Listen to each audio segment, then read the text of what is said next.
وآلاف من المباني المدمرة بشكل جزئي وكلي.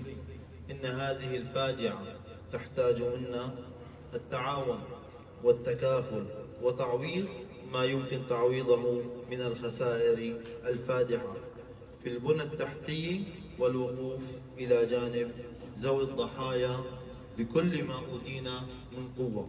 تجاوز عدد ساعات العمل حتى هذه اللحظة 108 ساعات، وللأسف يعني بدأنا نفقد بعض الأصوات التي كنا نسمعها تحت الأنقاض بسبب طولة الوقت والزمن بانتشال العالقين من تحت الأنقاض. كنا نملك 72 ساعة ذهبية في بداية وقوع هذه الكارثة. للأسف ناشد الدفاع المدني الخوذ البيضاء، ناشد دول العالم والأمم المتحدة والاتحاد الأوروبي وكل دول العالم بأن يوصل مساعدة سريعة وعاجلة من الآليات ومعدات البحث والإنقاذ لهذا الفريق حتى نستطيع أن ننتشل جميع الأحياء من تحت هذه الأنقاض. للأسف فقدنا الكثير من هؤلاء الأشخاص بسبب عدم توفر معدات وآليات بين يدي فرق الدفاع المدني. طبعا الدفاع المدني يملك من هذه المعدات والآليات يعني كمية لا بأس بها، ولكن هي غير كافية لتستجيب لمثل هذه الكارثة. المدنيين يعني عملوا ما هو مستطاع من جانبهم، قدموا آليات للخوذ البيضاء، قدموا متطوعين عملوا مع فرقنا منذ اللحظة الأولى حتى هذه اللحظة لا زالوا يعملون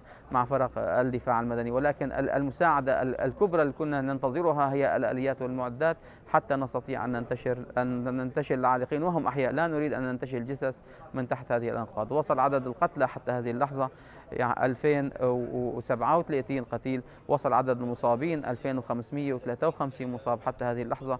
مرشح الزيادة لعدد القتلى للأسف عدد المصابين، نأمل أن يزيد عدد المصابين وأن ننتشل الأحياء. لا أمل، تضاءل الأمل بشكل كبير جدا. بعد 5 أيام أكيد أن العالق تحت الأنقاض يعني لا فرصة له في النجاة مرة أخرى. نسأل الله السلامة لكل الموجودين لا زالوا تحت الأنقاض وأن نصل لهم وهم أحياء.